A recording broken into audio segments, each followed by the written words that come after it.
So previous 2 days we did Ruby, which is just pure coding on its own. But now we want to start to make websites, like actually connected to stuff. Because before you were doing static HTML and you got a website, which was nice, but it never changes unless you physically go to the text editor and type something in. Which for something like Facebook or Google doesn't work because you don't know what the user is going to type in the first place. And that's where Ruby is useful for, that instead of static HTML, you have Ruby that says if the user typed blah, then copy it here and put it out here. Or for each post that the user has posted, put a H1 with the title of their post. And so it becomes dynamic. And yep, this is how most of the big websites work, really, that there's some kind of dynamic programming language behind them. And that's eventually what Rails will do. But Rails is quite complicated because it has a lot of moving parts. It's kind of like trying to learn to drive while learning to paint a car. It's like you don't have enough hands. So what we're going to do is we're going to learn Sinatra first, which is it's the similar concept to Rails, as in it's a dynamic site tool written in Ruby, but it's much, much simpler. Like a basic Sinatra example is about 5 lines, and a basic Rails example is about 1,000 lines. Okay, so that's what Sinatra is. That's what we're doing today. We're going to build a basic website that people can type something in, it will search Twitter, and then display the results on our site, and a couple of other minor things. Alright, so what do we need? So the first thing is we need to install Sinatra. And Sinatra is a gem. And we could do gem install Sinatra, but we're not going to. Because we also need to install a couple of other things. Gem. Should we go to the folder, the products folder on the terminal? Yes, please. So gem install is quite cool when you have like 1 or 2 gems you want to install, but when you have like 50, that's going to take a lot of typing. And maybe you want, like, I want Twitter version 2.7 and I want Sinatra version 1.8. I've got to remember, wait, last time I did this, did I have version 1.8 or 9? So it's all very annoying. Ruby comes with a nicer solution called gem files. So create a new file, call it, and it's important that it's this exact word, gem file, with a capital G.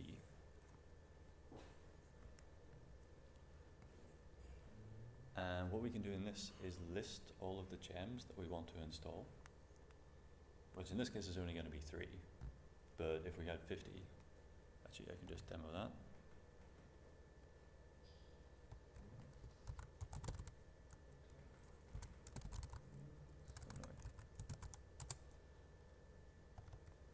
When you have like a big project that's been running for 5 years, you have like a bajillion gems.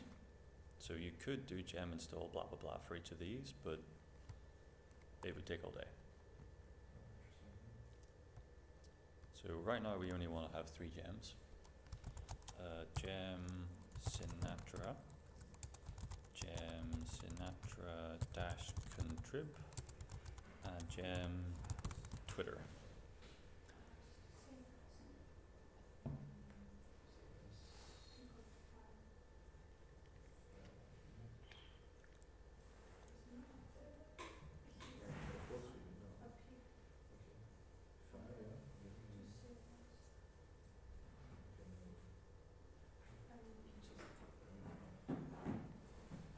You guys good?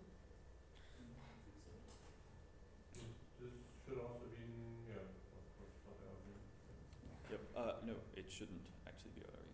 So this is a magic file, which is why it has to be the exact name and be exactly a capital G and no RB, because the Ruby system will look for it. So it's not a file that we're ever going to run directly. Like previously we created a .rb file and told it Ruby run that file. to how we use it in a minute. There's a few times where that comes up in Ruby where it goes by like naming conventions, which is quite handy because it means you never need to tell it where something is, because as long as you give it the right name, it will magically find it. And that's what I mean by magic file. It's not really magic, it's just an agreement. Okay, so if you've got that, you should be able to go to the terminal and type bundle install. Oh, did that one? Yeah, that looks good. And you should see it install a bunch of junk. Mine was really quick because I've already installed it before. So how does it know which bundle to install? So because we're in this folder, as soon as I run bundle, it will look in the current folder. So, okay, so to check then that we have it there. Mine gets like your gem file has no gem server sources. And the gems that are not on the machine, Yeah. I would line like this to your gem line, to the source. Yeah, copy that line to the top of that source code.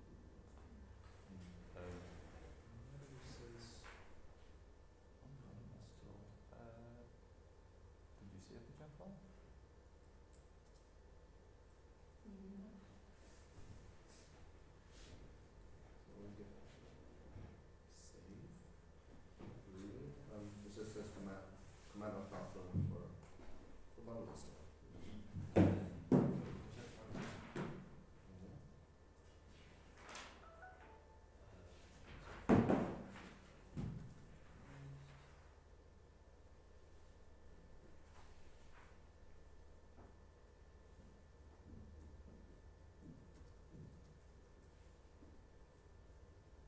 Well, I had 222 before.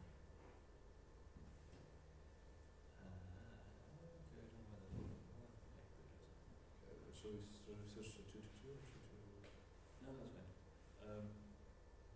It's 2.2 is close enough, so that's Okay, just experience. So apparently if you're on a Mac, it says, hey, you need to add this line source blah blah blah blah. I don't really know Yeah, why. same on the Windows. Oh, okay, that's weird. So copy that line. I don't have it. It looks something like Just anywhere or? at the top. HTTP Ruby gems dot blah blah blah blah blah. Basically. Mine also says could not find gem sinatra Ruby. Yeah, so copy that. There's a line that says source http rubygems.org. Copy that and put it at the top. It should have automatically found that. So while you're copying, Yeah.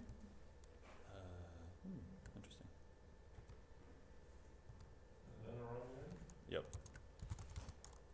Yeah, now it's Alright, so all of the gems, when people publish them, they put them on a site called rubygems.org. And then vice versa, the bundle system knows everyone's published them there, so I'll Mhm. download them from there. I don't know why it doesn't know that. So basically that's what the source thing is saying. Because, I don't know, if you didn't trust Ruby Gems, you could tell it, I want you to download from somewhere else. But everybody does, so there's no point. But apparently on some versions it doesn't know that. Alright, so it should be installing a bunch of stuff. One thing is I can now run it as many times as I like, and it won't re-download them. Actually, you'll see the ones in green are the ones it's downloading. I don't know, I can't really read and this. the others are already there. Yeah, here we go. Yep. So I don't think I needed to install any. You guys will be installing some, but not others. So that's the other thing this handles of like, you no longer need to remember have I installed Twitter or not. You just tell it like, hey, gem file, try and install it. If you already have it, use it. And then it just handles it for you. And that's quite neat. So the command is bundle install. You may also see it just written as bundle, which is the same thing.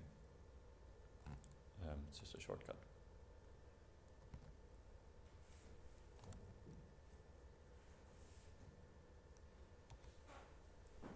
Additional thing, you'll see it creates a file called gemfile.lock.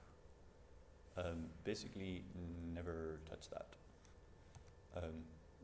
So we tell it in the gem file, like in general terms, hey, I want Twitter, but we're not really very specific. And then this is like, it figures out exactly what do I need. So like it decides to install Twitter version 5.1.4 and it knows the Twitter gem requires all of these ones and it needs exactly this version. So it's like they're really like, what exactly do I need? So it's its own behind the scenes file. So basically I don't think you even can change it. I think if you change it, it all gets a bit weird. So basically change the gem file, but not gemfile.lock. You can just basically ignore it. Okay. So now we have Sinatra installed. Let's create a really basic website server thing. So you want to create a new file and call it server.rb. One thing is we could call it anything as long as it's a Ruby file. Server.rb isn't a magic name or anything. And the same way yesterday we did require Twitter to bring in the gem, we need to do require Sinatra. And I'll just type for a while and then you guys can follow along. Oops.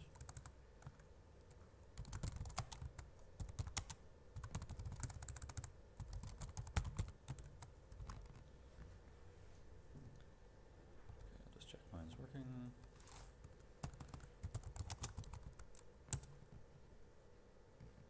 Okay.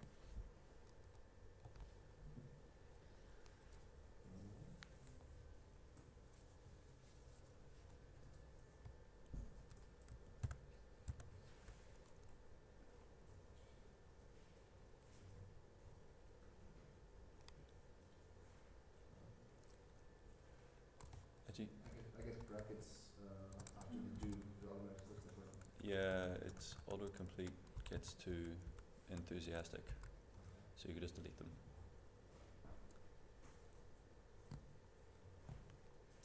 So actually make a second one called hello2, or actually maybe hello Steve, and then hi Steve.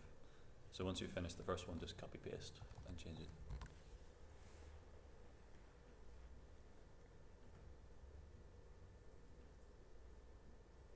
And a few minor things just to make sure that you've got a slash here. I always forget, and then it breaks.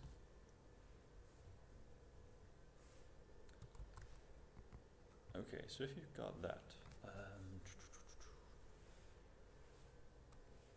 actually, I will just fiddle with something for a second.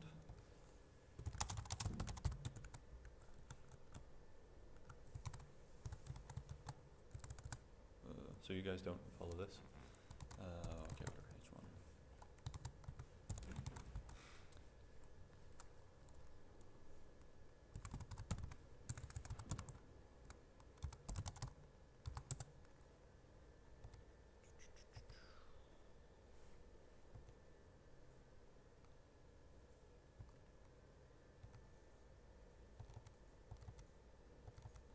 So the way you were working with HTML before was you had a file called HTML. And, oh, it breaks. Yep. And then when you open it, like when you open that one HTML file, you see that content in the browser. That makes sense. So it's like one page, one file.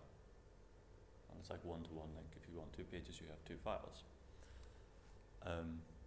And also that it's literally just a file. It's like a text file. That's it. So Sinatra and most dynamic sites work slightly differently in that we are gonna write the server.rb as a program that responds to requests. So it's no longer ask for one file, I get that one file, but it's more like I ask the server, hey, I want this, and the server can like go, ooh, I'm gonna do 20 million things, and then decide to give you this. So we have no HTML files anymore. We have no HTML files, and also we now need to go to the terminal. Hmm? Not even one. Hmm? Not even one HTML file. We eventually will have HTML somewhere, but more that it's not like this one-to-one thing. Again, it'll emerge of its own accord. Okay, so we need to start the server. Oops. And to do that, we do ruby server.rb. Just make this smaller. It's doing weird things. Yep, you will see a whole bunch of junk. It's talking. Basically, what you want to look for is, does it say, error? Like, I don't know, if I do this, oops. So if I have some kind of syntax error, I'll see it say, something's broke. But if you don't see some kind of something's broke, everything is fine. So even if you don't really know what this means, it doesn't sound particularly dangerous, so kind of just go, okay, screw it. I mean, it's telling us some like behind the scenes stuff, like I'm using Ruby this version, and I've started really. So you don't really need to worry about what it's saying, just that it's saying, I'm not broke. Okay. Okay, so does everyone see the I'm not broke version?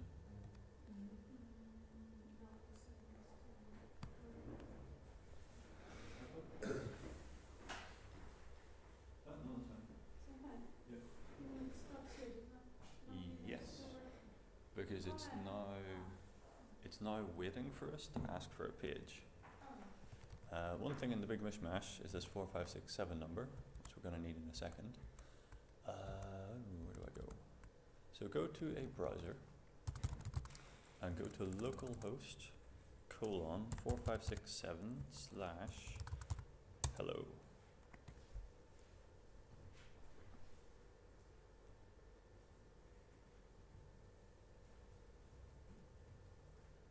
And you should see hello. Okay, and also just as a test, you should see the same or similar at hello Steve.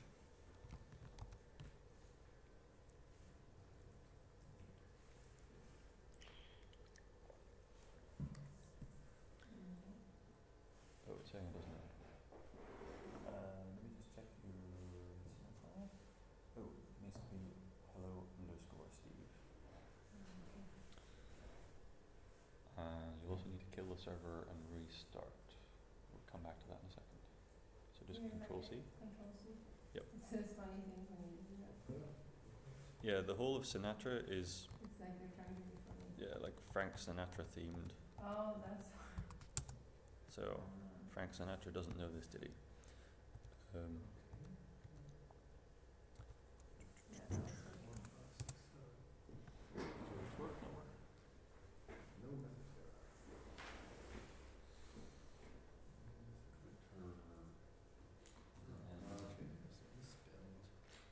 Temporarily, or for the moment, whenever you change something in this file, you'll need to kill the server and restart. We're going to fix that in a minute. Okay. What next? So one thing you'll maybe notice is that every time we hit reload, more stuff pops up on the server. And it's just telling us what it responded to. Like it said, somebody went to this URL, so I give him stuff. So again, that's the difference between like the file and the server. Like a file is literally just, it's a text file and it doesn't do anything magical, whereas a server sits there and listens and waits for someone to ask it for something. And the upside of that is it can, because it's Ruby code, that means it can be very elaborate on what it does. So when you ask it for the homepage, it can go, okay, I'm going to check if you're logged in, and if you are logged in, I'm going to give you this HTML, and if you're not logged in, I'm going to give you that HTML. Or it can go, okay, I'm going to go to Twitter, I'm going to get the latest tweets. Or I'm going to take those tweets and translate them, and then I'm going to do da-da-da-da-da. You can have like really complicated, elaborate logic. And that's the advantage. That it's no longer limited by like, when you ask for this exact file, you get this exact content. It's like, I'm going to ask you for an URL, but you can do whatever rules you like to give me content. Okay, so let's fiddle with that. Okay, so let's cover a few things. Sinatra is a server? It's like half a server. It's like the hammer and saw kind of metaphor, that it's not, maybe not even hammer and saw, like, I don't know. Like if you go to Kaufland, you can buy like ready-made salad. And then you can take that ready-made salad and put it as part of your dinner. So it's not even that it's a tool, but it's like the components to make the finished thing. So it's doing all of the like the web stuff, so we don't have to. We get on with like, we don't have to worry about like how do the bytes transfer across the network. We just worry about like what content do I want on the page, and say, Sinatra, you figure out the bytes bit. So that's what it does. So it's like, it's allowing us to build the website. So, but it's a blurry definition. Okay, a few things to ramble about. Localhost and 4567. So localhost is, okay, so if you've got www.google.com, obviously that means google.com. Or like go to the Google server, like somewhere there's a building with a server in it that's gonna host the website. Localhost refers to like the current laptop that you're on. So your localhost is not my localhost. So why do we have all the same number? Because that's the second bit. Hang on, let's I'm gonna try. Okay, no, I have an idea.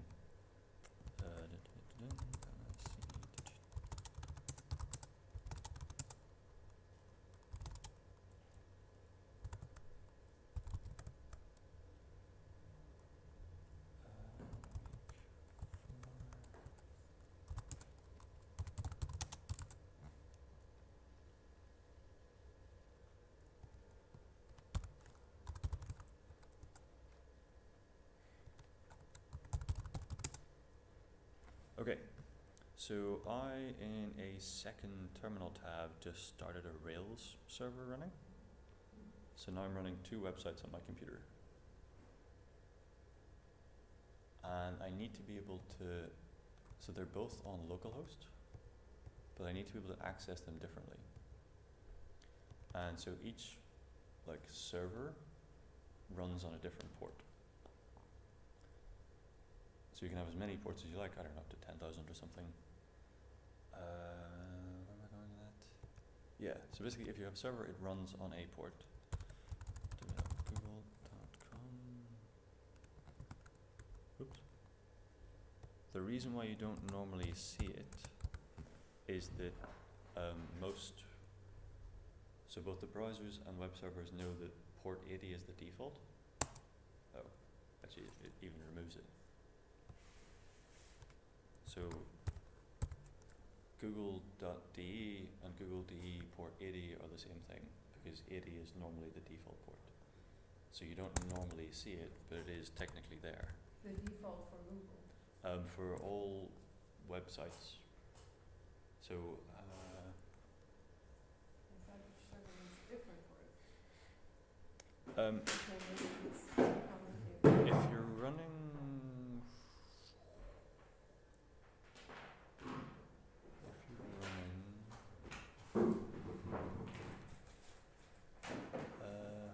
if you're running multiple websites on the same server, like the same physical server, I mean, to be honest, actually the Google one is crazy elaborate. That like you go to Google and they spin you around to like 20 different physical servers. Yeah. So theirs is pretty weird.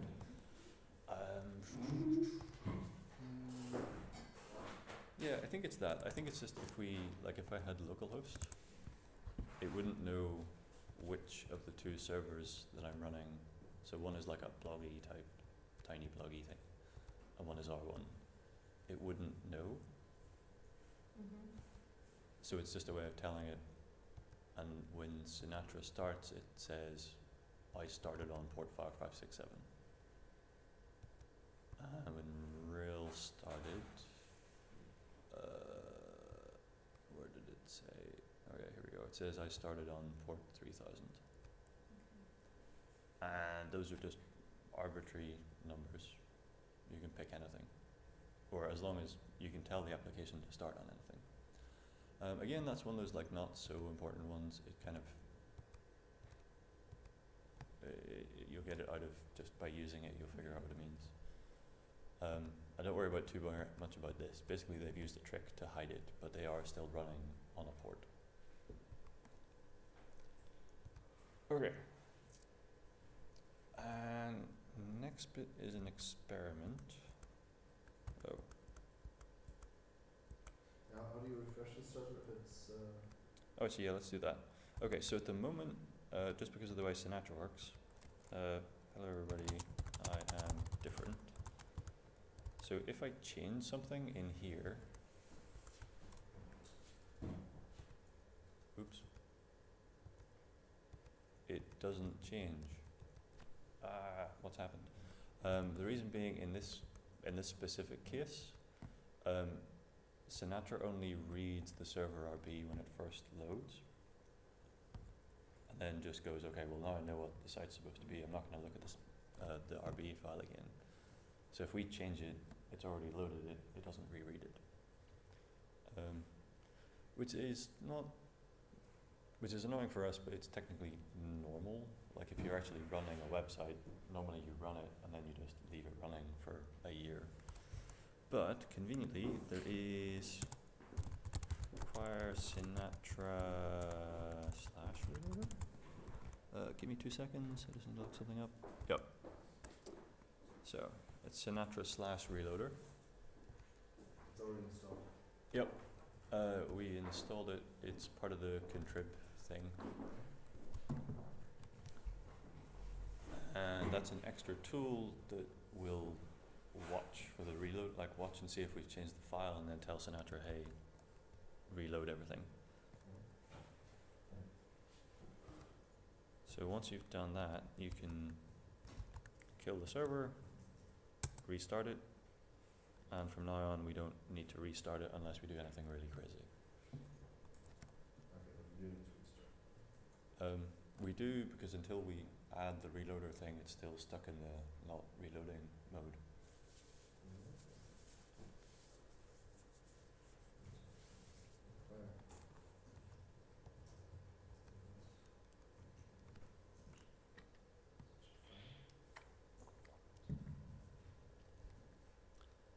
Okay, now if we change stuff,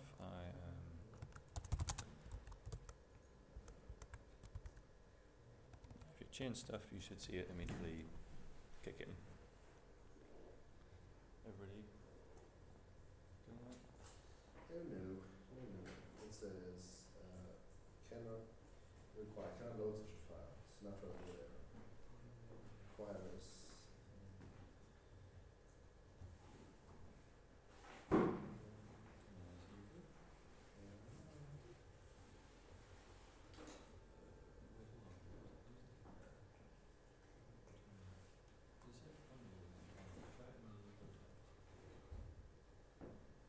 Do I have to open terminal again? Control C. Control C and then you enter start, and then you start. So it's supposed to commence. Right.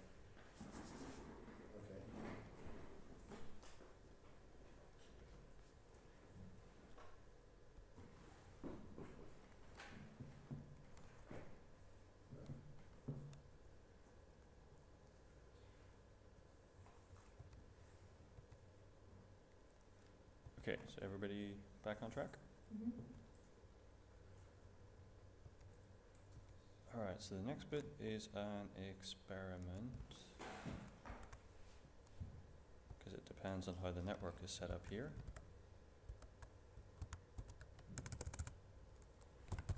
7. Oh, that's totally not right.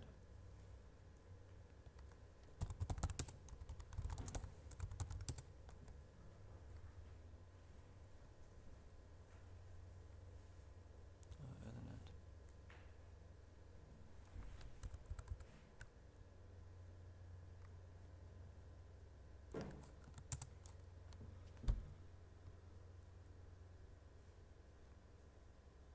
What do I do with it?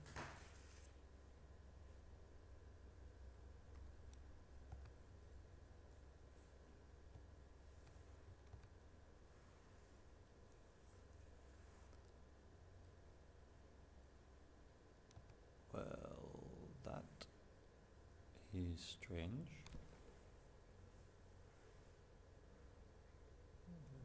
Alright, experiment did not work.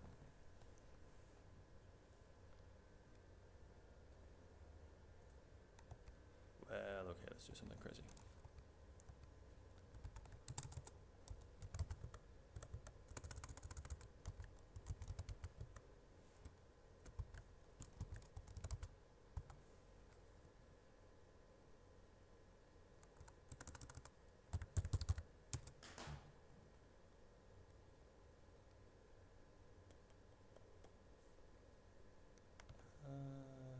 Yeah, let's try this.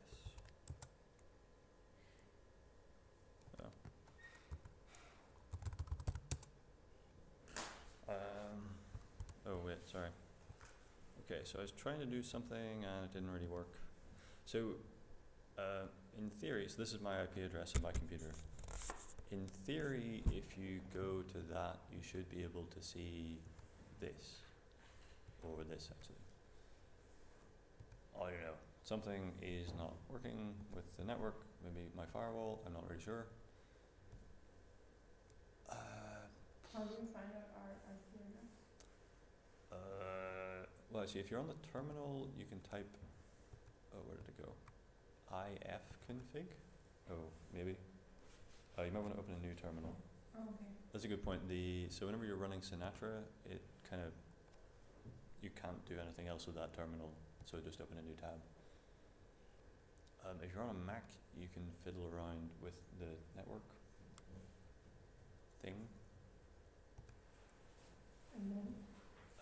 You're looking for a number like this, 192.168, or like 4 numbers with dots between them.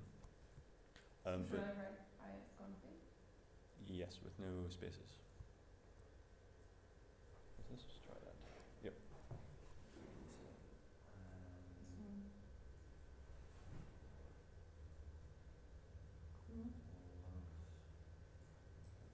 Cool. Alright, give me a second.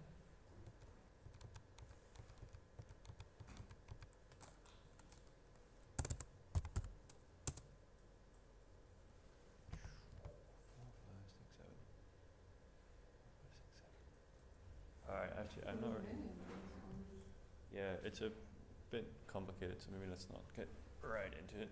But in theory, so each computer on the network has a number. In theory, if you go to that instead of localhost, so google.com actually resolves to like 27.5. Blah blah blah blah. I don't know. So every computer on the internet has an IP address. In theory, that should be the one for my computer, but it doesn't work for some reason. So for the moment, go to this URL. I've set up this weird little tool thing that kind of redirects from the internet round through to this computer. It's kind of strange, but it works. But the point is you'll be able to see what is on my computer. It's taking a wiggly route, but it'll work. What did you do, sorry? Magic, or I use this ngrok tool, which is this crazy, strictly speaking, it's not on the internet, it's like I go, anyway, weird magic. It's a long story. But it'll redirect when you go to this to here in a big wiggly path. So if you guys just go to this URL, And the point is just that you can now, that like my computer can host the website and everybody can see it. But on yours, right? At the moment, yes. Yeah.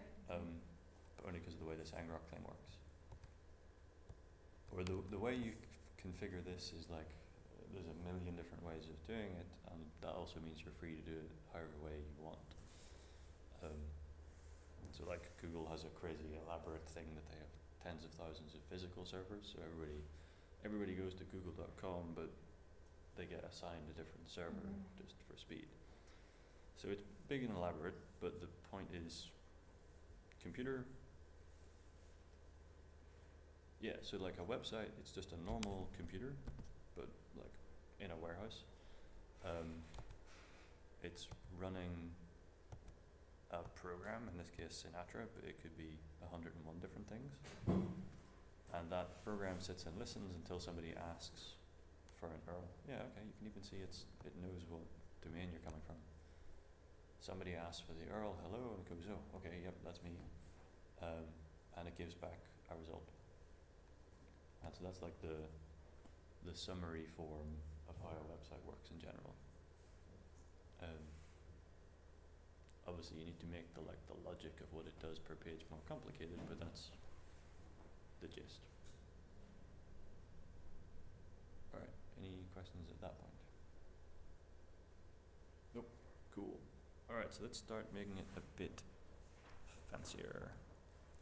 What was I gonna do?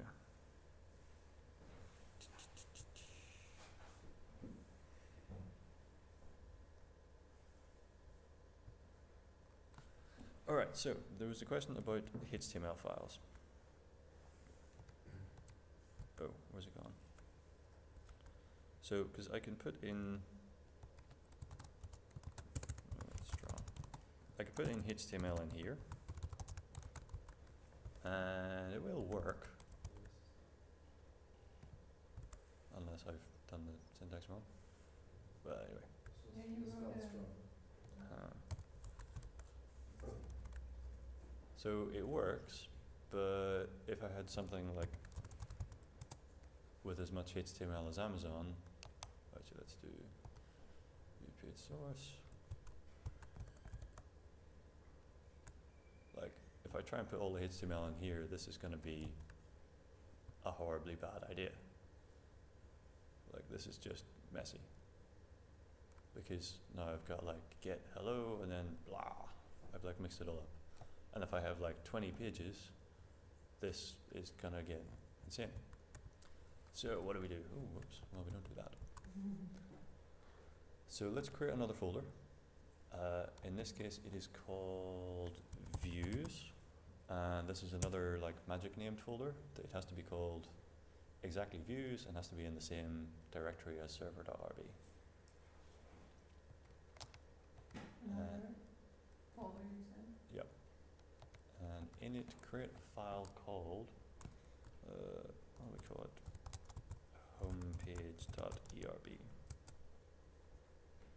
Actually, while we're at it, create two files. One called about.erb.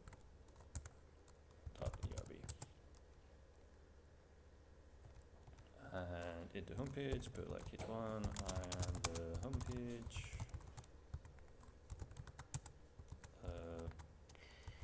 Boring filler text. And do the same in about, but just with I am the about page. So basically just cram some HTML in. It doesn't really matter what. And imagine that this is like 10,000 lines of HTML. That it's something like really huge and elaborate. Oh, important thing, it's not homepage.html, it's homepage.erb. That one is important.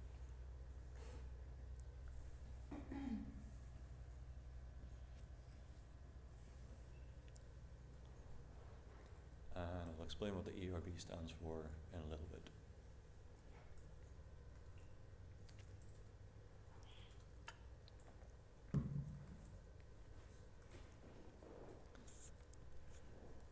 Okay, so now we've got our page, which hypothetically has tons of HTML. How do we link it to here? Okay, so maybe let's ramble a bit. Okay, so a bit more typing and then I'll explain a little bit more.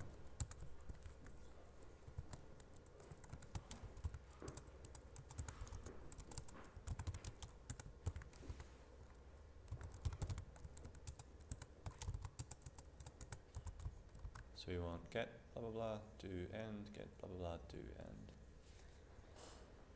When you're done typing,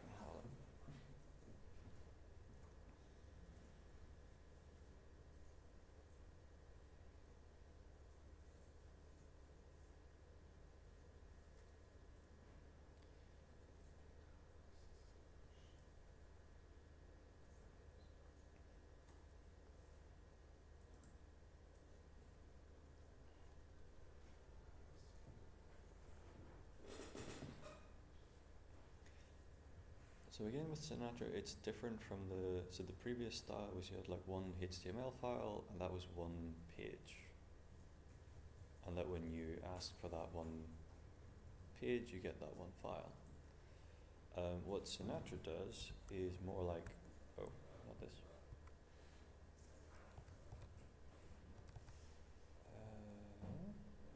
I broke it. So somebody, what's happening here? Somebody goes to mysite.com/hello, and Sinatra goes through this list of gets until it finds one that matches. And then inside that will be the code for what should happen on that page.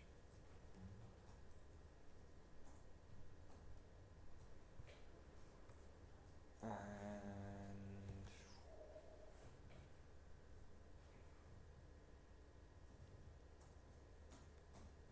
these can be, actually give me 2 seconds to Google something. Sinatra.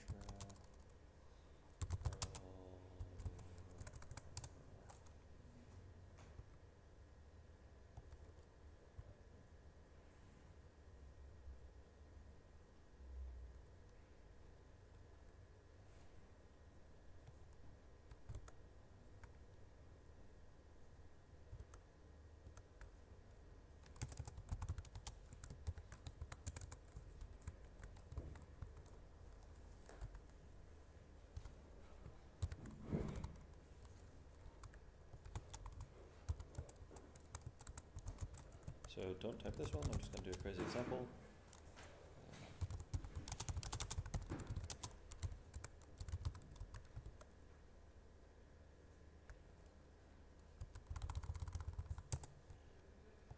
Okay. So instead of like one-to-one, like when you ask for index.html, I give you index.html. When you ask for homepage, you get homepage.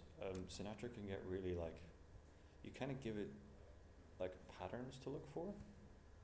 So in this case, /hello and /about are very simple. If someone asks for /about, you give them this.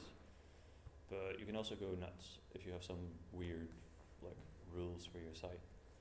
Like this is going to look for WO and then anything and then 2 O's. So this goes here, but also so does this. Because it's looked through its list of like URLs, or routes is the fancy word. It's looked through the list of routes until it finds one that matches and goes, okay, hello doesn't match, hello Steve doesn't match, / doesn't match, but woo anything ooh, that does match. And to be honest, it usually ends up more like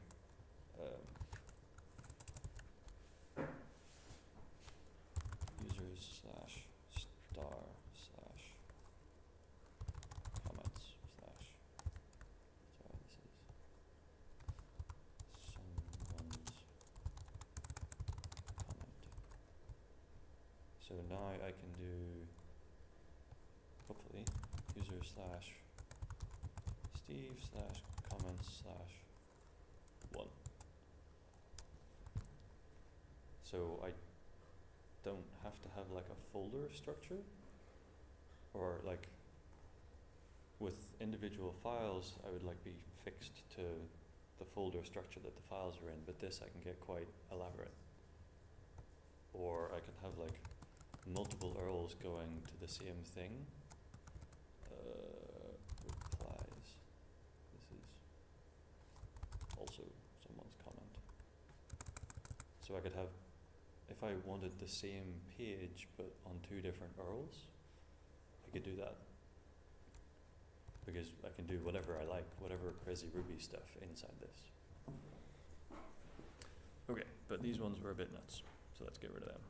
I'm going to keep mine, but you guys don't need them. So let's do the more sensible ones. So we had the slash and about.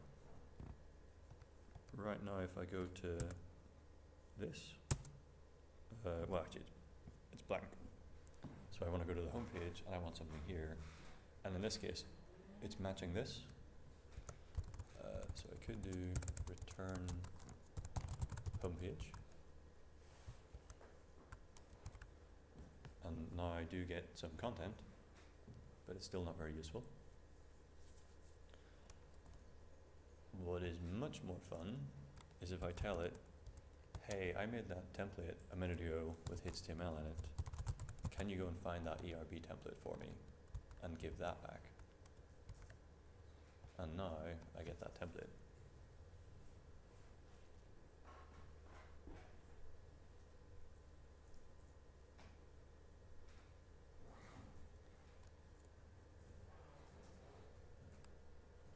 Okay, so is everybody getting that? I am the home page.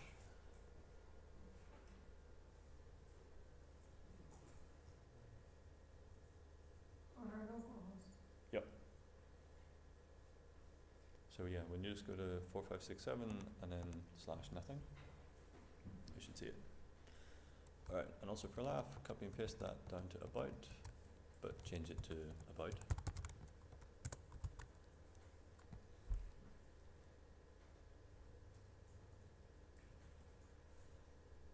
What's next?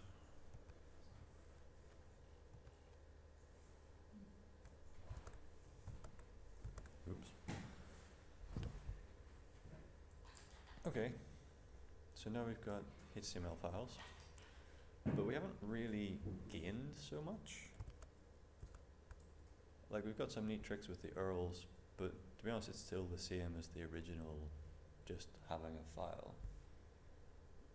Nothing really like new has happened. Or like we put on all this effort, but we could have just done a HTML file, it would have been fine. The reason why these things are neat is that you can put in Ruby code. So let's start trying some of that. So to put in Ruby code, we need to put in these weird crazy characters. And for the moment, I'm just going to print out the current time.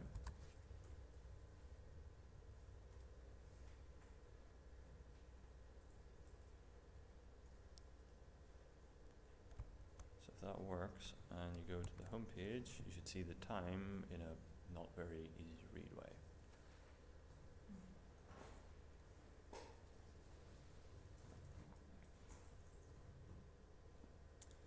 And so this is beginning to get useful, because instead of the current time, we could do like figure out who the current user is logged in as, and find me how many like unread messages he has and print it out. Or like get the most recent posts on Google News about the current topic or something or whatever. Or basically this is like what is on Facebook, like it goes and looks for your recent posts, print them out. Like for each post it figures out how many comments on it and da da da da da. It just generates the HTML.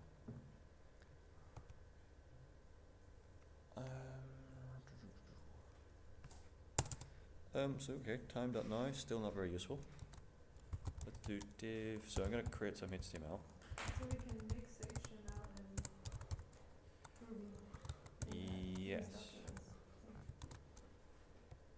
Yeah, so it goes through this file when you ask for it and takes this and literally like replaces it with the result.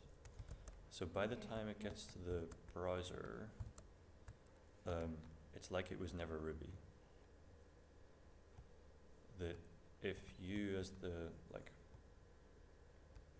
if you as a totally random person went to this website and started poking at it, you could never tell that this was generated by Ruby instead of someone manually typing. So what does it say in the source code then? Yeah, if you right click and view source, it'll literally just be Say those. the results, yeah. Yeah, it's literally just those words.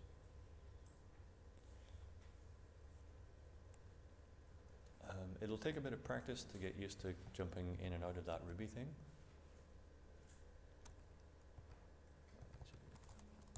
Navbar. I was supposed to get that text stuff if we were supposed to use it. Yep. Um, What do you get? source, So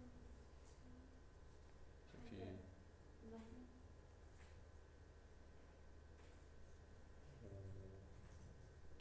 Well, to be honest, as long as this page works, it's all good.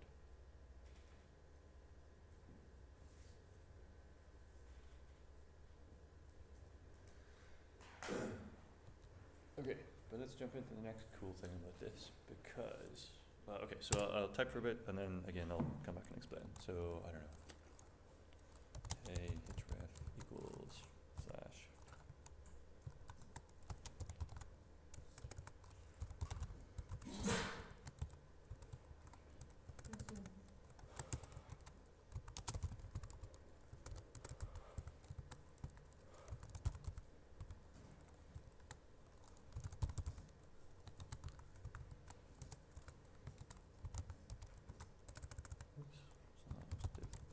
Okay, so we've got a nav bar.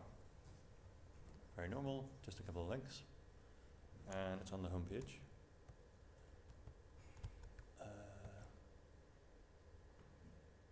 If you haven't seen it, Sublime Text has this cool split view thing. It's in view something, view layout. And columns. Yep, and it's quite handy. So when you're done with that, copy this to the the about page as well.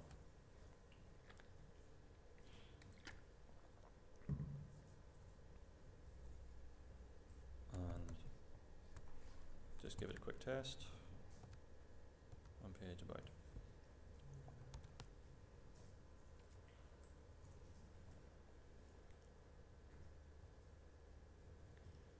And this is quite a common pattern on websites that you have like 20 different pages. You got the home page, the about page, the contact page, the show recent posts page, and they all share the same like navbar and footer and sidebar and things, or that you just basically just that you reuse stuff.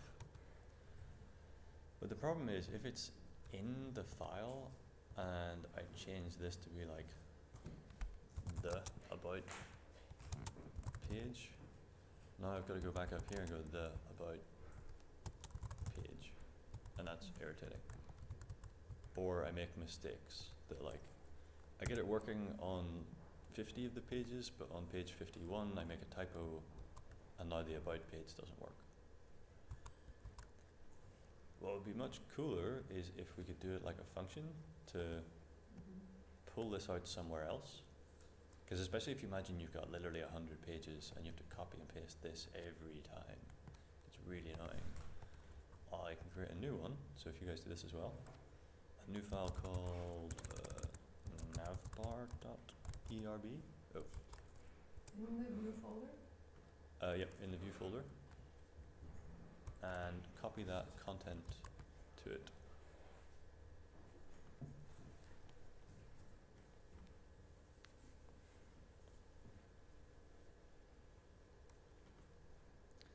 And once you've done that, actually I'm going to do it and then make sure it works, because I'm not so sure. Sidebar.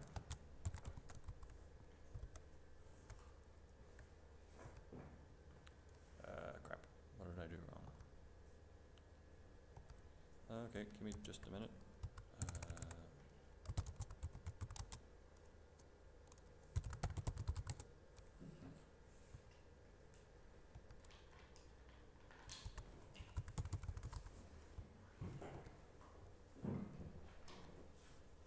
You know, just call it navbar and Yes, that would explain a lot. Navbar.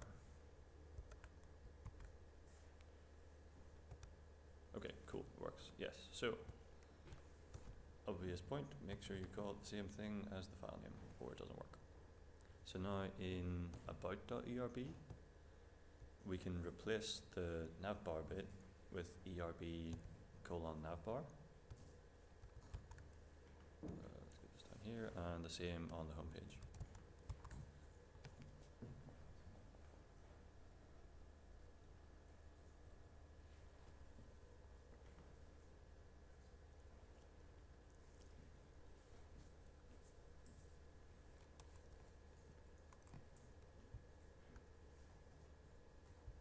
And this pattern, this like concept is called a partial. If you ever see that word kicking around, that's what it means. So these are templates, and this is a partial template, like it's part of a template. So now your page should still look identical, but if you change this and add an extra link, it'll appear everywhere. Hello. So now instead of having to change it everywhere, I change it in one place and ta-da, it's everywhere. Well, okay, it's not everywhere, but close enough. Well, actually, okay, that's a good point. Come back to that. Okay, but did everybody get it working? Mhm. Hmm? No. Do you need a hand? My logo is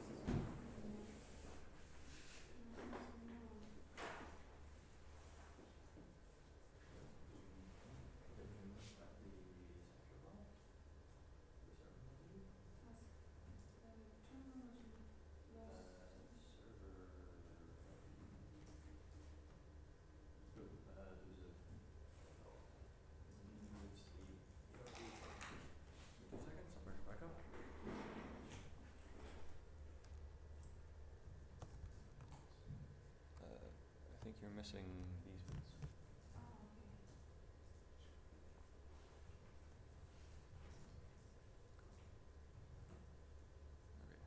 Will it to navbar ERB? Hmm? To navbar ERB?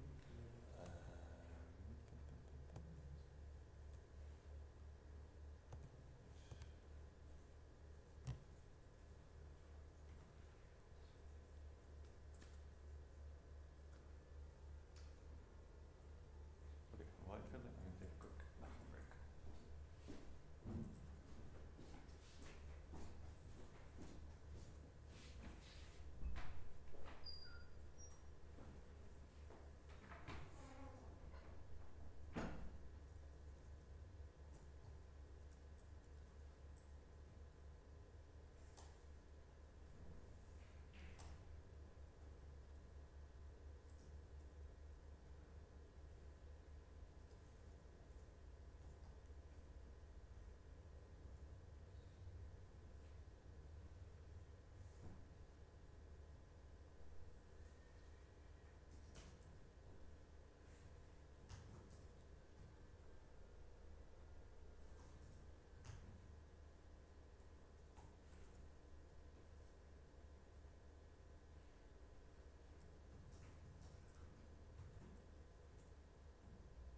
said that the name is called partials.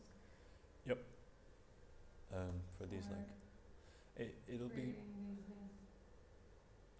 more.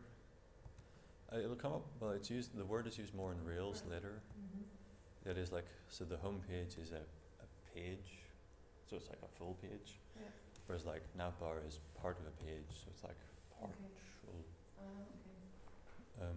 Yeah, Sinatra doesn't make such a distinction, but Rails will. But it's more sometimes you'll see the word, Mm-hmm. and people, yeah. So it's just that.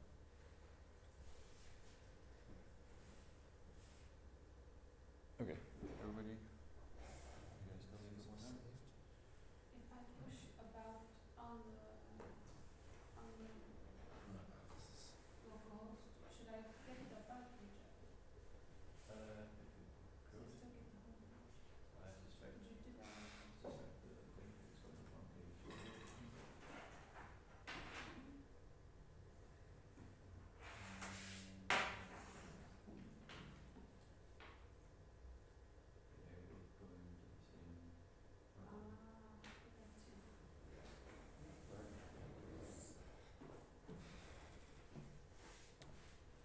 Okay, so there's one thing. So there's an extra feature which is quite neat,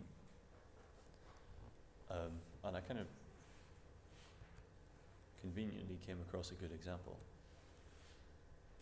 So we've put the navbar on the home page and the about page, which is great, but the hello page doesn't have it. So now again I need to copy paste, but this is starting to get annoying as well. Oh, actually no, I can't copy and paste, can I? Where's it gone? So I could find some way of cramming it in here, into this hello thing, but I'm already kind of getting bored of copying and pasting. I kind of want to say like, look, put this on every page ever, unless I tell you not to. Actually, let's maybe create a second one called footer. Oops. Because then we would have to do it with that one too. Yep. Well, for the moment, I'm going to create a second one just so we can keep this as an example. So we'll still keep this one in here, and the footer is going to go everywhere. I don't know.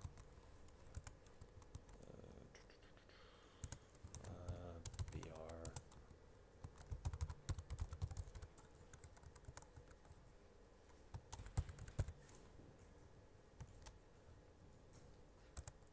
I don't know, something like that. So we want some content that's on every page, all the time, always. Oh, actually no, I did entirely the wrong thing. Sorry, I'm a dumbass. Okay, well, keep footer there, but we're not going to use it. Let's create a view, and we're going to call it layout.erb. This is a much better idea.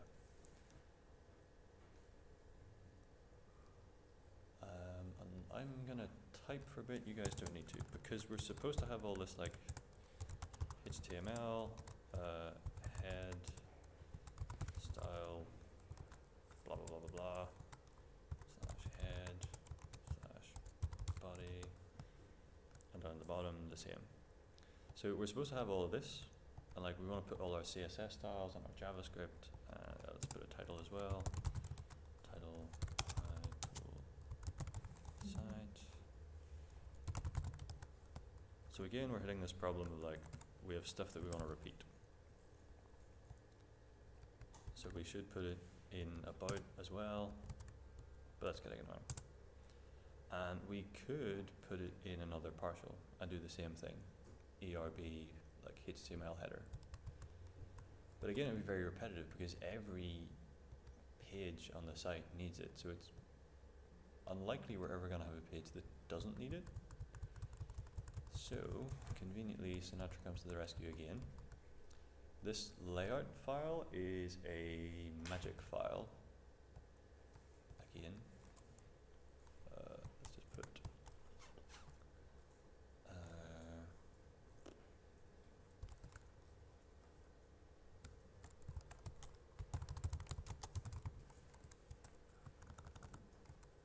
so let's fill it with just some random filler stuff.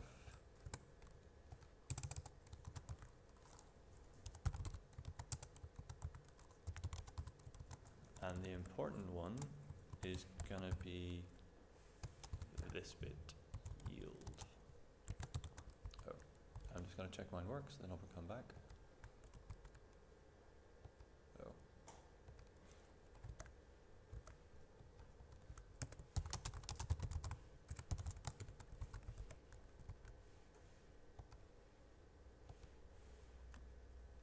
Okay, that's interesting. Oh, I see. Okay, never mind. Okay. Alright, back to type. So, these bits are all very, very normal. This is the only fancy bit. So once you've typed it out, I'll explain a little.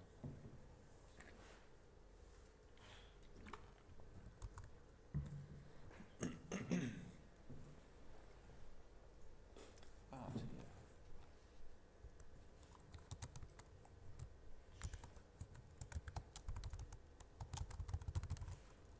So let's put it in the footer after all.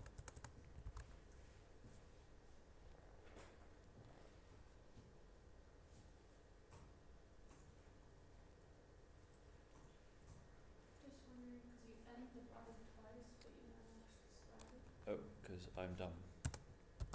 Yeah, I don't know. It's really easy to make typos. It pretty much never stops.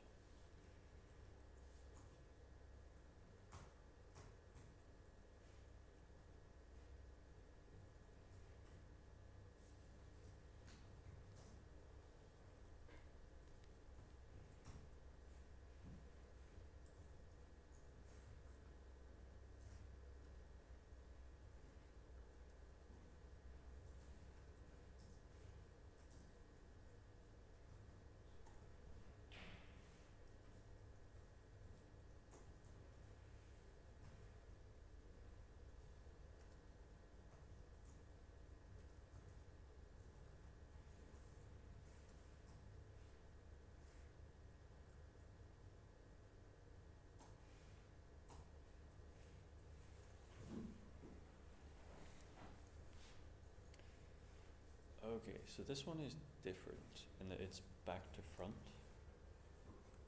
So previously we said render the home page, and in the home page we said grab the nav bar and put it in here. This one is the other way around. It's like for every page, for now forever, like every page we do, or every ERB page, it's gonna get the home page. So when we tell it get the home page, it's gonna take it and shove it into this yield bit.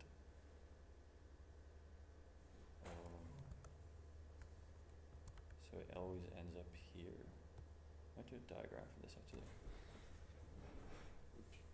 Okay. So we have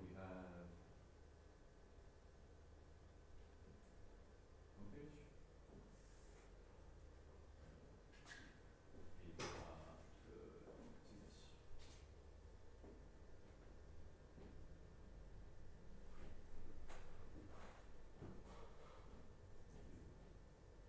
That's better. Yeah.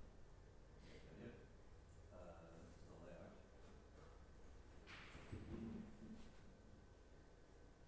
So we have a layout file with a bit in the middle called yield, and we have a home page template. So now when we just going to put some symbols. So just imagine this is content. So now it puts them together.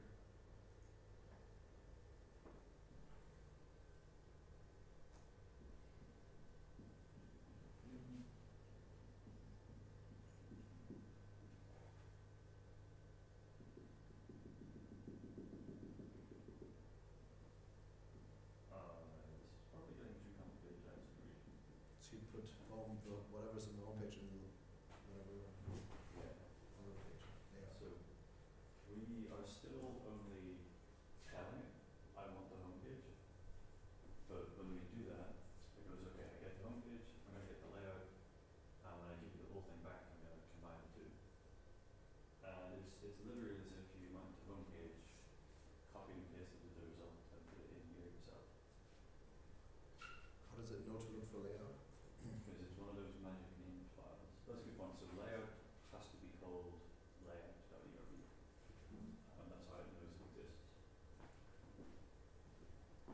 so did that make? So every other page will be yielded in there?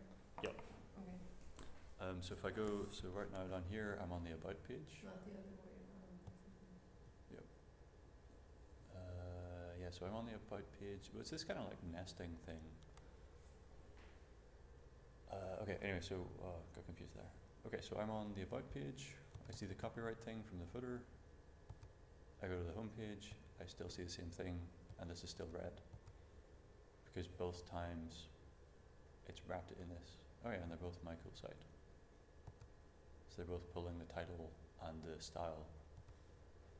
So usually what you do is you have a layout with all of the really general stuff, like your CSS and page title, and usually the nav bar and footer are good to go in there as well.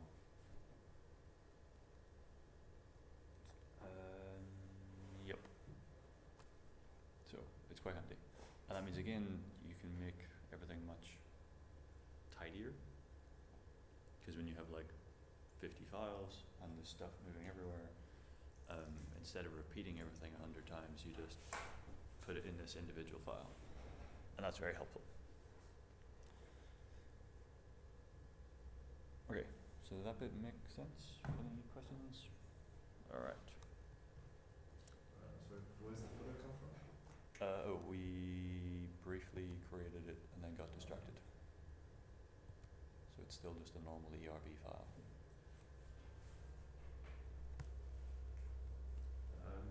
Why do like the Ruby outputs, they don't get the layout, right? So what would I need to do that? Like for example on the homepage, I go on there, the time that's printed out, it's still blank. So we can put any HTML we want around it. Let's put a div class. Actually, okay, so let's all try this. So put div class time. Oops.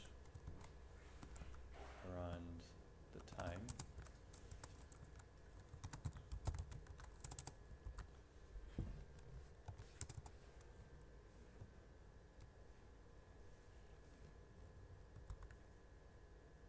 And in that layout, just put an extra. Not really supposed to do inline styles, but we'll do it anyway. Oh, hang on. Okay, then you can see it. Dot time. Color green. That'll do.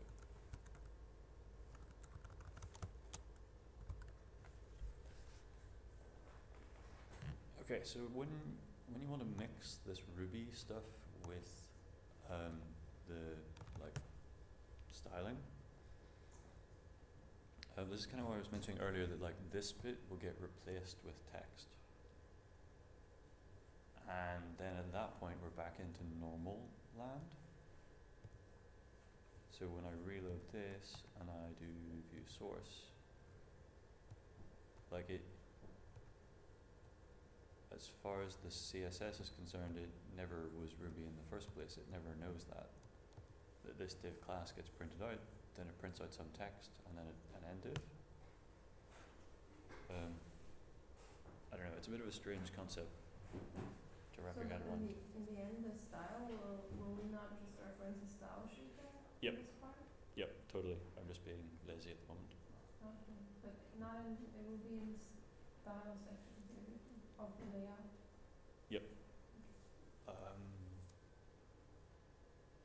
Yeah, so at this point this is all still just normal HTML.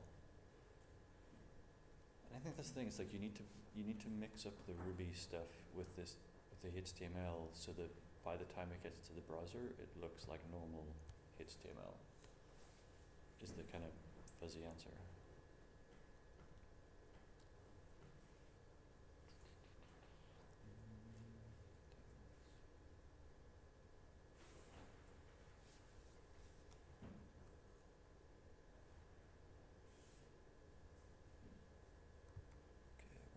So then maybe do one more thing and then take a break.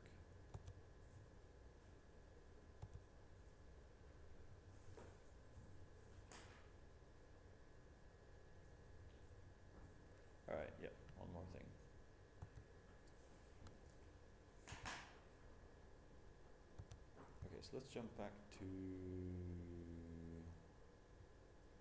get/homepage. So the reason why this starts to get really cool is when we can mix. We use it like backed from a database. So we're currently showing the time and it's dynamic, but it's still not very useful. What is really useful is like letting users type stuff in. We save it in the database, and then next week we print it out somewhere else. So like the Amazon homepage, where did it go?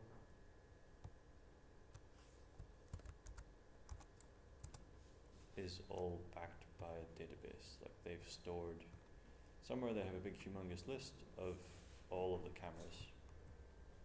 And it's like an Excel spreadsheet. Somewhere in the database there's like, okay, product number, blah blah blah, has the title this is the picture, and it has a price of this. We're gonna fake that, but just generally show how the general setup works. So we're gonna create a variable, we're gonna give it an @ symbol. We're just gonna call it names, and just create a basic array of names inside the homepage called whatever. Steve. Ignore this comment, it's just for myself.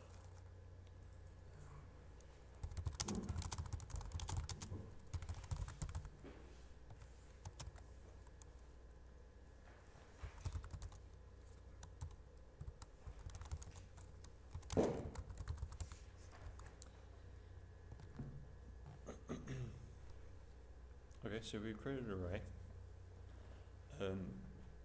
Remember yesterday we did the function scope thing? Why are we using the answer? That's what I'm about to get to. So Oh, sorry. we had function scope, where if you have like a variable inside the function, you can't access it from outside the function. Like it's encapsulated, it's hidden away. Right now we have that same. So depending on the situation, that's either a really useful feature or a really annoying problem. So if we create a normal variable inside this function, we won't be able to access it in here because they're kind of two different functions. We used the $ symbol yesterday to get around it. This time we use an @. I'm not actually sure why. I think so there's like 3 levels of globalness.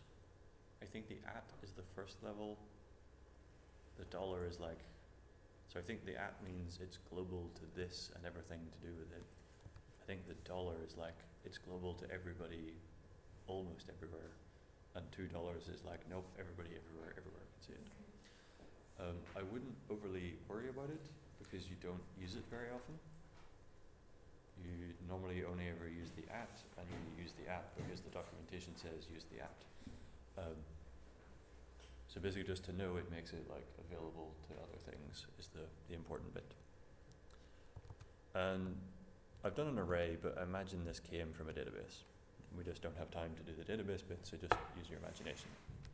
But like from somewhere we've got some data of like who are the top 10 best posting users or something. But the point is we want to use the data in the template. So let's jump to the home page. Let's get a bit of filler content. Alright, and the next bit is going to get a little bit crazy. So again, I'm going to type and then explain stuff. One thing to notice, before I did an equal symbol here, I'm not doing it here. H do name. Yeah, so be like super careful about what syntax is going on here. P tag. Name.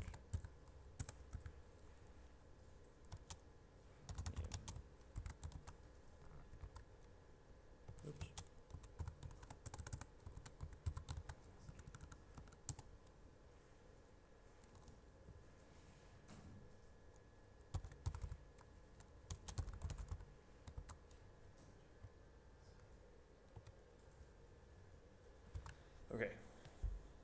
crazy, but we'll get there.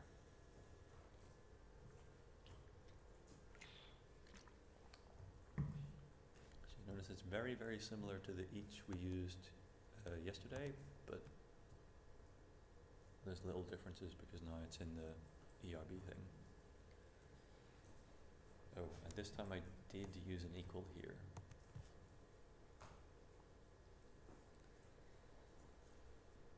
Okay. So the purpose of this is we have a list of names that we pretend we get out of the database, and we want to print them out with a bunch of formatting. So again, instead of the P, imagine we've got like a crazy complex HTML and we're printing out not just their name, but like their profile picture and a whole bunch of stuff. But the point is we can, in the HTML, like this one is pretty fixed. It'll always print out roughly the same thing. But this one, if we have one name, it prints it out once, and if we have 1,000, it prints it out 1,000. Basically the HTML will change to fit the content. And what it's going to do is just go for each name, cram it into name, and print out a P tag with that name. Let's just check it works. Oops.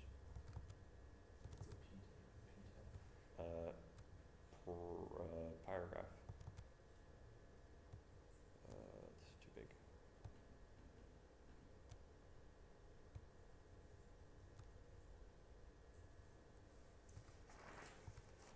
So if everything goes to plan, you should see something like this. Or it will explode.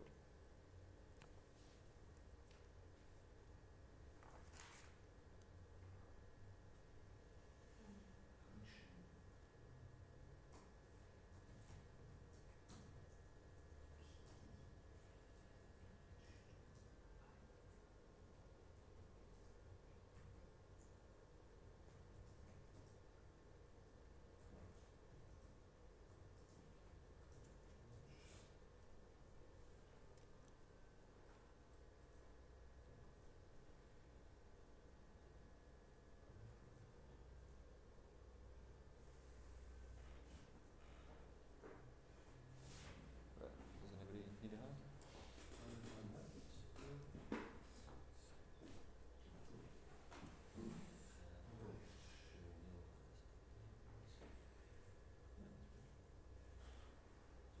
yeah, the little dot means it is not so good. Okay,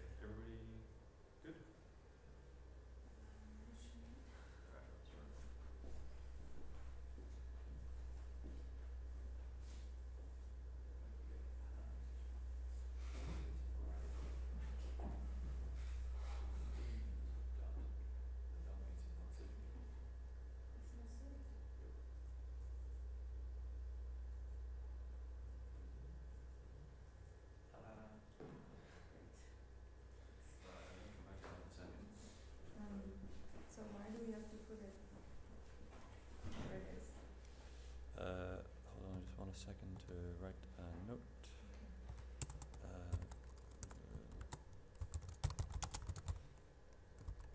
Yep, okay. What was your question?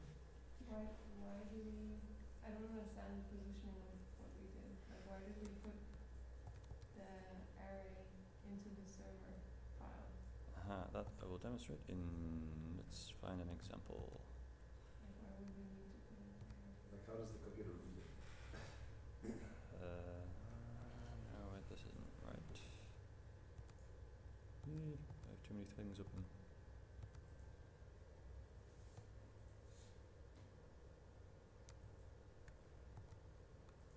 Oh, this is different.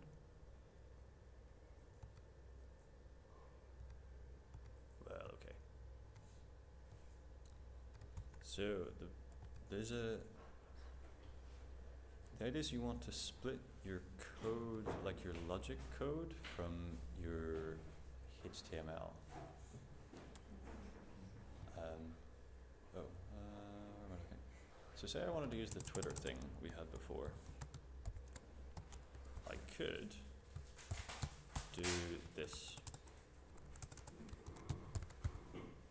And p tag, and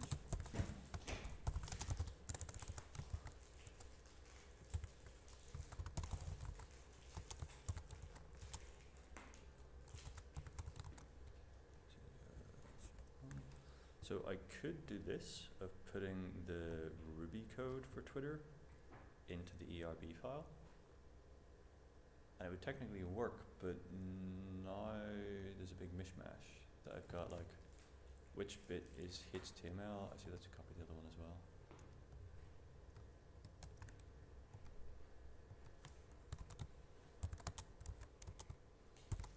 That, like, I can mix. I could put it here. This would totally work. But the problem is now there's a mix of, like, there's two different things happening at once. And there's another language called PHP, and that was its big problem, that it allowed you to mix them.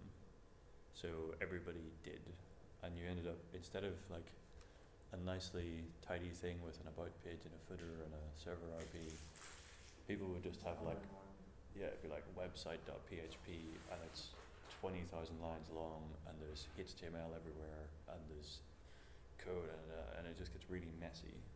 And I'm imagining if we have the server RB file with all of the links to the different pages, it will be a super confusing list if we put also the data in there. I mean, like an array is like just a, I mean. Yeah, totally. maybe This is definitely, great step for something. yeah, this is definitely like just a fake example to make it work. Mm-hmm. Can I find an example? Where have I done this?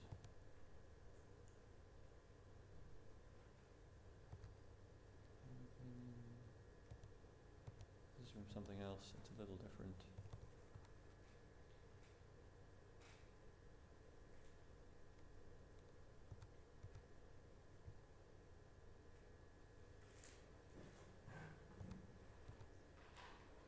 Yeah, okay, here's one.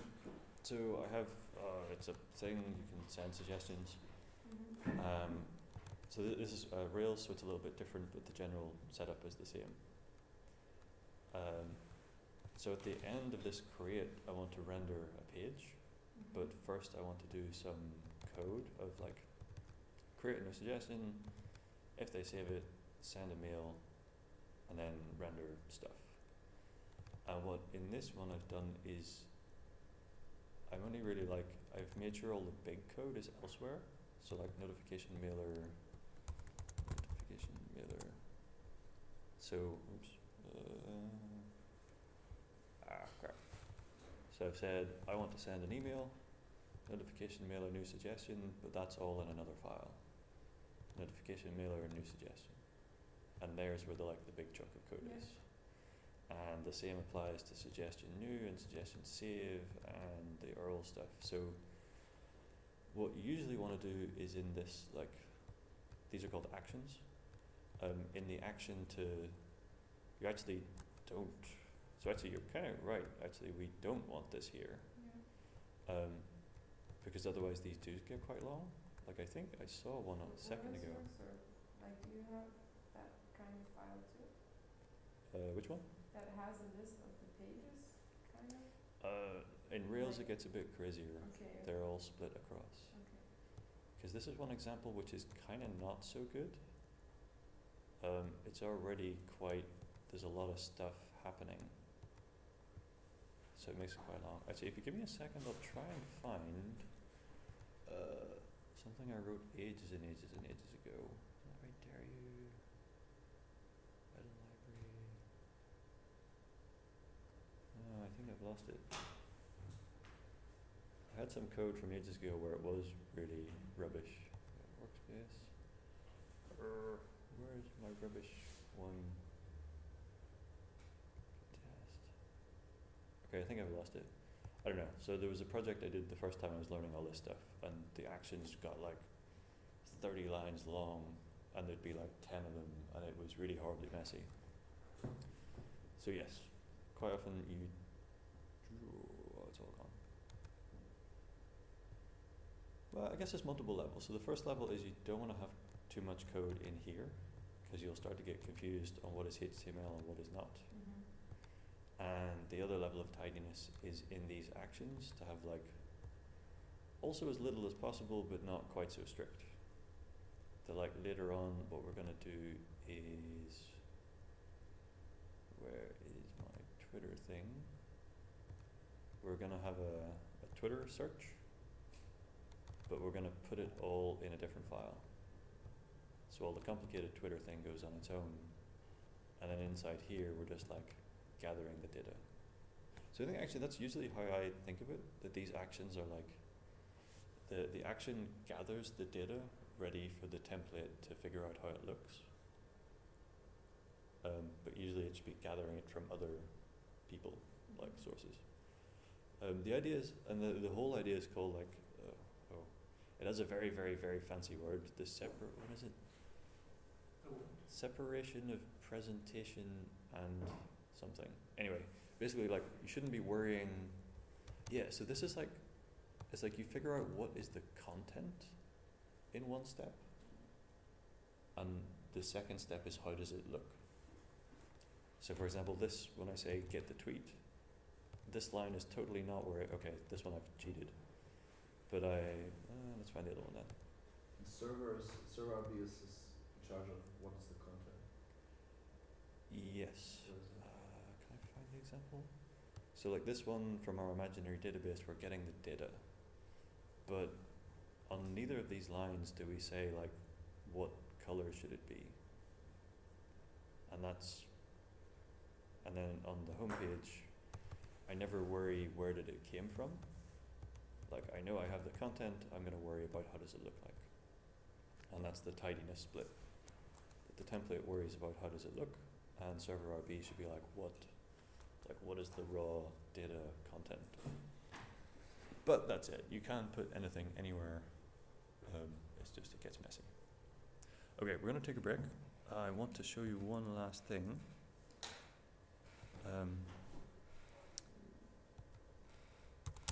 Alright, so I'm gonna add another name, so you guys don't have to type this. Roger. So I add the name Roger. He doesn't appear. Why does he not appear? Because I am a dumbass and I have not saved this file. In Sublime Text it puts a little dot here to tell you. But if I can find it, I cannot find it because my screen is too small. This is confusing. Oh, preferences.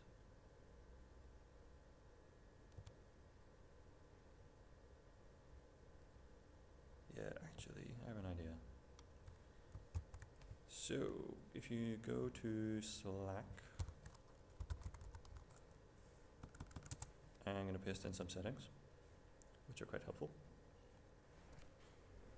eventually. And one of them is a setting to make it change the color of the tab when you haven't saved it, which makes it easier to read. And oops. There's also a short key to save all tabs, which is maybe quite useful. Maybe If you have parallel screens and you change it on both, Oh yeah. for example, but Okay, so copy that thing, and I think in the Mac it's over, like on one of the leftmost menus, like it's in the normal preferences place basically. Preferences. Yeah, and it's User. settings user. And it's quite fussy about the formatting. It needs to be comma, comma, comma, comma, comma, and then no comma on the last line. Does anything show for you guys? In the preferences? Yeah, there's some. It should be There's nothing here. it should be empty. Yep. Because you don't have any yet. Yeah. So basically just paste it there. Yeah, I also have the tab size thing in there, and Yeah. but just pass it in afterwards, right? Oh, come on. So you Yeah, that's Like this. settings user. We need the user. And then you paste whatever key put in through into Slack. Do we put it instead of this?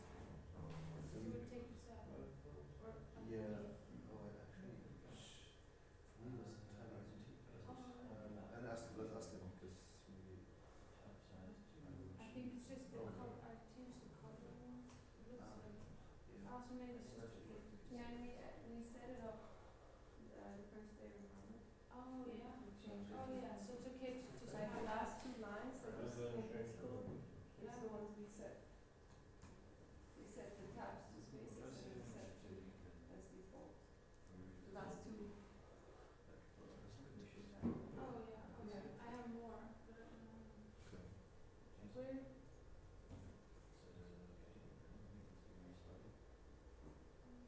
Okay.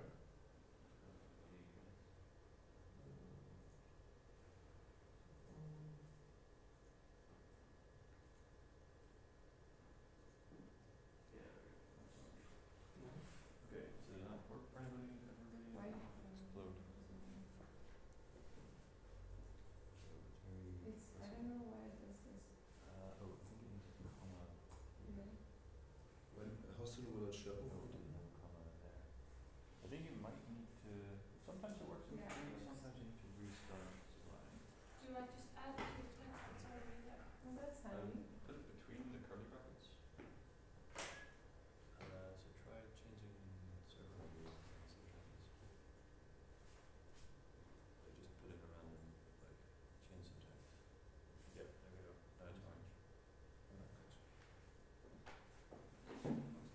Sorry.